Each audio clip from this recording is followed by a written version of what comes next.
और चलिए इसी बीच अगली खबर आपको बताते हैं। जनता दरबार चुनावी दांव। दरअसल राजधानी दिल्ली के जंतर मंतर पर आम आदमी पार्टी वर्सेस बीजेपी की तस्वीर देखने को मिल रही है। एक और अरविंद केजरीवाल जनता दरबार में जनता को संबोधित करने की तैयारी कर रहे हैं, तो वहीं दूसरी तरफ बीजेपी अरविंद केजरीवाल को भ्रष्टाचार के आरोप में लगातार घेरने का प्रयास कर रही है। पूरा मामला इस रिपोर्ट के जरिए देखिए। तस्वीरें आपको दिखाएंगे। रिपोर्ट दिखाने से पहले तस्वीरें दिखाएंगे कैसे राजधानी दिल्ली के जंतर मंतर पर लगातार आम आदमी पार्टी वर्सेस बीजेपी की तस्वीर दिख रही है। यहां पर देखिए भ्रष्टाचार का हिसाब बीजेपी मांग रही है और लगातार ये मांग की जा रही है कि जो भ्रष्टाचार किया है आम आदमी पार्टी ने, अरविंद केजरीवाल ने, उसका हिसाब दिया जाए। और लंबे वक्त के बाद केजरीवाल जनता के बीच है, तमाम बातों की घोषणा करने की बात निकल के सामने आ रही है। इस बीच रुक करते सहयोगियों का हमारे साथ जुड़ गए सहयोगी गायत्री हैं, साथ ही लोमस भी हैं। पहले शुरुआत करेंगे गायत्री आपसे। गायत्री, दिल्ली में सरकार बदल चुकी है, निजाम बदल चुका है, लेकिन पार्टी जो है आम आदमी पार्टी वो अपने लिए माहौल बदलने की तैयारी कर रही है। केजरीवाल कुछ देर के बाद सबके बीच में होंगे, लेकिन क्या तैयारी, क्या माहौल?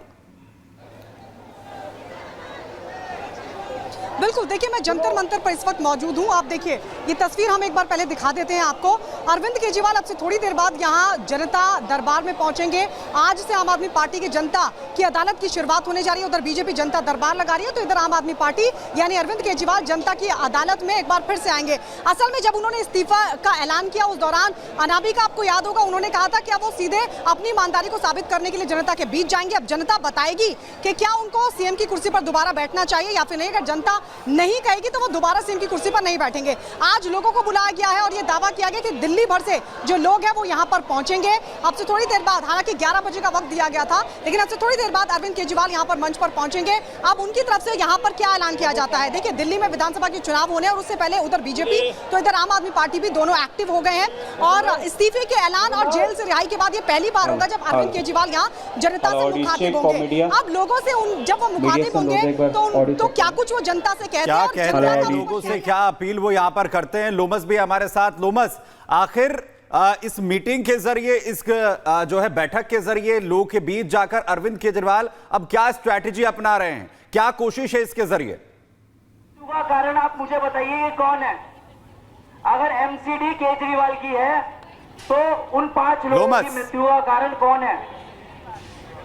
बिल्कुल, मैं आपको बता दूं कि दिल्ली सरकार की भ्रष्टाचारी नीति के खिलाफ यहाँ पर दिल्ली बीजेपी के द्वारा एक बड़ा प्रोटेस्ट किया जा रहा है और दिल्ली बीजेपी के द्वारा एक बड़ा प्रदर्शनी शीश महल का लगाया गया है, जो कि दिल्ली के लोगों को पूरी तरीके से जागरूक किया जाए कि दिल्ली की सरकार उनके साथ किस तरीके से भ्रष्टाचार कर रही है, उनकी जो टैक्स के पैसे को किस तरीके से यहाँ पे बर्बाद किया जा रहा है। शीश महल को बना करके बर्बाद किया गया, वो पूरी तरीके से यहाँ पे दर्शाया गया। शीश महल का एक मॉडल बनाया गया है, उस मॉडल को भी आप देख सकते हैं। यहाँ पे तमाम जो न्यूज चैनल है उनके यहाँ पे कटिंग लगाए गए हैं और आप देख सकते हैं रिपब्लिक भारत का भी एक कटिंग लगाया गया है जिसमें केजरीवाल ने अपने राजमहल को बनाया, ताजमहल। यहाँ पे वो पोस्टर भी लगाया गया है।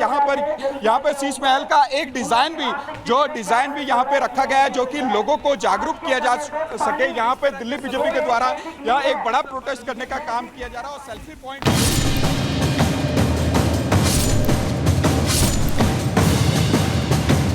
सभी लोग ये विरोध कर रहे हैं कि इस पे केंद्र सरकार तुरंत संज्ञान लेकर के दोषियों को फांसी की सजा दी जाए।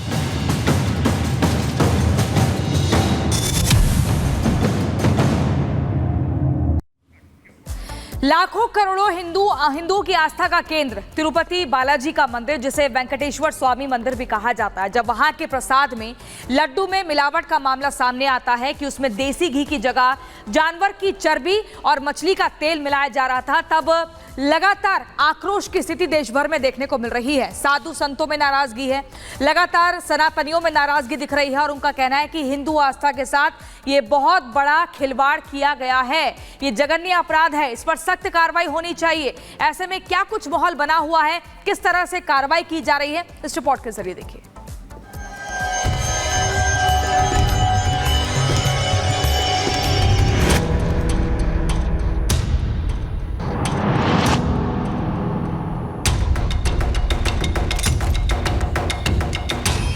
प्रसादम के महापाप की खबर से देश भर में गुस्सा और आक्रोश है।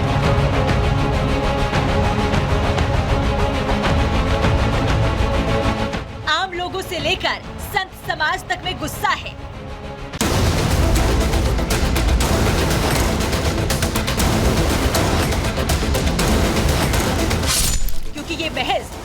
का मामला नहीं, बल्कि आस्था के साथ खिलवाड़ का मामला है।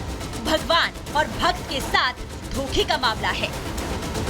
तिरुपति मंदिर के प्रसाद में जानवरों की चर्बी की बात सामने आने के बाद से जहां सियासी पारा उबाल पर है, वहीं अब तमाम साधु संतों ने भी इसको लेकर मोर्चा खोल दिया है। बागेश्वर धाम के पीठाधीश्वर पंडित धीरेन्द्र कृष्ण शास्त्री ने भी अब इस विवाद पर अपनी चुप्पी तोड़ी है। तो ये बहुत बड़ा अपराध है। निश्चित रूप से भारत के सनातनियों के खिलाफ ये सुनियोजित तरीके से किया गया षड्यंत्र है और इस प्रकार का कृत्य करके भारत के सनातनियों को सनातनियों का धर्म भ्रष्ट करने का पूर्ण रूप से तैयारी की गई है।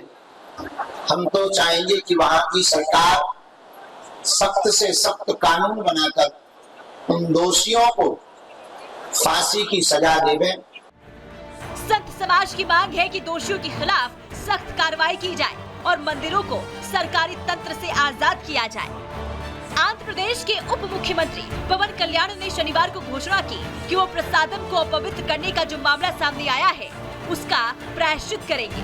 इसके लिए वो गुंटूर जिले के नंबूर में श्री दशावतार वेंकटेश्वर स्वामी मंदिर में 22 सितंबर से 11 दिवसीय प्रायश्चित दीक्षा लेंगे। उन्होंने तिरुपति लड्डू प्रसादम के कथित अपमान पर गहरा दुख व्यक्त किया। उन्होंने सोशल मीडिया प्लेटफॉर्म एक्स पर एक पोस्ट भी लिखा। हमारे संस्कृति, आस्था, विश्वास और श्रद्धा की धर्मधुरी श्री तिरुपति बालाजी धाम के प्रसाद में कुत्सित प्रयासों के तहत जो अपवित्रता का संचार करने की कोशिश की गई, उससे मैं व्यक्तिगत स्तर पर अत्यंत मर्माहत हूँ और सच कहूँ तो अंदर से अत्यंत छला गया महसूस कर रहा हूँ। प्रभु वेंकटेश्वर से मेरी प्रार्थना है कि इस दुख के क्षण में हमें और समस्त सनातनियों को अपनी अहेतु की कृपा से सबलता प्रदान करें। इससे पहले पवन कल्याण ने इस मुद्दे पर प्रतिक्रिया देते हुए सनातन धर्म रक्षण बोर्ड के गठन की मांग की थी। दरअसल तिरुपति मंदिर में प्रसाद और भोग के लिए बनाए गए लड्डू के सैंपल्स को लेकर उनकी जांच की गई थी और 23 जुलाई को उसका रिपोर्ट जारी किया गया था। रिपोर्ट के मुताबिक इन लड्डुओं में जिस घी का इस्तेमाल हो रहा है वो घी मिलावटी है, जिसमें फिश ऑयल और पशुओं की चर्बी की मात्रा भी हो सकती है।